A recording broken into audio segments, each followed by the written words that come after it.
ഉത്രട്ടാതി നക്ഷത്രത്തിൽ ജനിച്ച വ്യക്തികൾക്ക് കേതുവിൻ്റെയും സൂര്യൻ്റെയും ചൊവ്വയുടെയും ദശാകാലങ്ങൾ പൊതുവെ ദോഷപ്രദമാകാൻ സാധ്യതയുള്ളതുകൊണ്ട് തന്നെ ഈ കാലഘട്ടത്തിൽ വിധിപ്രകാരമുള്ളതായിരിക്കുന്ന പരിഹാരകർമ്മങ്ങൾ അനുഷ്ഠിക്കേണ്ടതാണ്.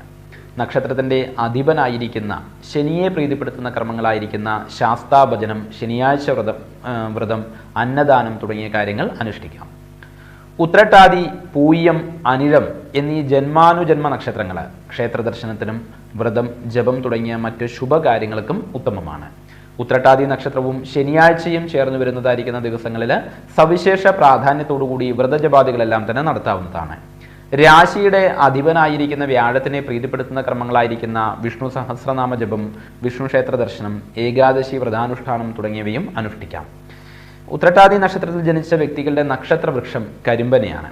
ദക്ഷിണേന്ത്യയിൽ ധാരാളമായിട്ട് കാണപ്പെടുന്ന ഒരു ഒറ്റത്തടി വൃക്ഷമാണ് കരിമ്പന. ഇതിൻ്റെ തടിക്ക് സാമാന്യം നല്ല രീതിയിലായിരിക്കുന്ന കറുപ്പ് നിറം തന്നെയാണ്. നല്ല ഉയരത്തിൽ വളരുന്ന ഇതിൻ്റെ ഇലകളെ പട്ടകൾ എന്നാണ് നമ്മൾ പൊതുവെ വിളിക്കുക. പുരമെയ്യാനും ഗ്രന്ഥങ്ങൾ എഴുതാനും ഞങ്ങളെല്ലാം തന്നെ ജാതകം എഴുതാനും എല്ലാം തന്നെ ഇത് പണ്ടുള്ള വ്യക്തികൾ ഉപയോഗിച്ചിരുന്നു. ഇന്നും അപൂർവം ചില വ്യക്തികൾ ഉപയോഗിക്കുന്നുണ്ട്. ഇതിൻ്റെ പട്ടകൾ ഒരു നിശ്ചിത അളവുകളിൽ വെട്ടി വൃത്തിയാക്കിയിട്ട് എഴുത്താണ് കൊണ്ട് എഴുതപ്പെട്ടിരുന്നതായിരിക്കുന്ന ഗ്രന്ഥങ്ങളെ താളിയോല ഗ്രന്ഥങ്ങൾ എന്നാണ് പറയുക. ഇങ്ങനെയുള്ളതായിരിക്കുന്ന ഈ കരിമ്പനയെ ഉത്രട്ടാതി നക്ഷത്രത്തിൽ ജനിച്ചതായിരിക്കുന്ന വ്യക്തികൾ യാതൊരു കാരണവശാലും മുറിക്കാൻ പാടില്ല.